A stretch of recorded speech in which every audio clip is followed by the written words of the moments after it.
पुराने समय में एक दिन सभी ऋषि मुनियों में इस बात को लेकर बहस हो रही थी कि कौन सबसे श्रेष्ठ है।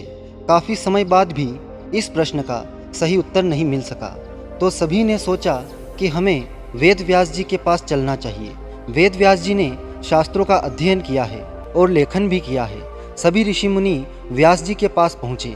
उस समय वे नदी में स्नान कर रहे थे। उन्होंने नदी में से सिर बाहर निकाला और कहा, कलयुग सर्वश्रेष्ठ है, और डुबकी लगाई। सिर बाहर निकालकर फिर कहा, सेवक सर्वश्रेष्ठ है। इसके बाद फिर डुबकी लगाई।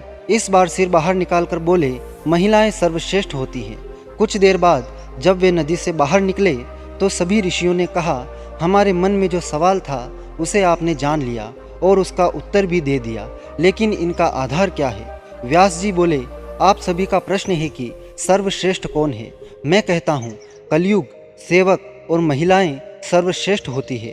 अनेक तपस्याएं करने के बाद भी जो पुण्य मिलता है वह कलयुग में सिर्फ भगवान का नाम लेने मात्र से ही मिल जाता है। सेवक बिना किसी वस्तु का लालच किए सेवा करता है, इसलिए वह सर्वश्रेष्ठ है।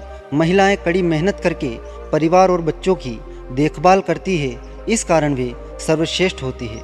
व्यास जी की ये बात सभी ऋषि मुनियों को समझ में आ गई। इस कहानी से हमें 3 सीख मिलती है। पहली, अभी कलयुग चल रहा है, इस समय थोड़ी थोड़ी देर में भगवान का ध्यान करते रहना चाहिए, क्योंकि इससे पॉजिटिव एनर्जी मिलती है। दूसरी, जब भी मौका मिले तो सेवा ज़रूर करनी चाहिए, इससे दूसरों की दुआएं मिलती है और हमारा मन भी शांत होता है।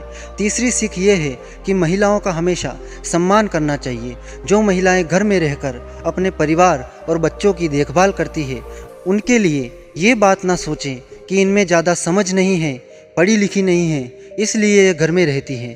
परिवार और बच्चों की निस्वार्थ भाव से देखभाल करने वाली स्त्रियां सबसे श्रेष्ठ होती हैं।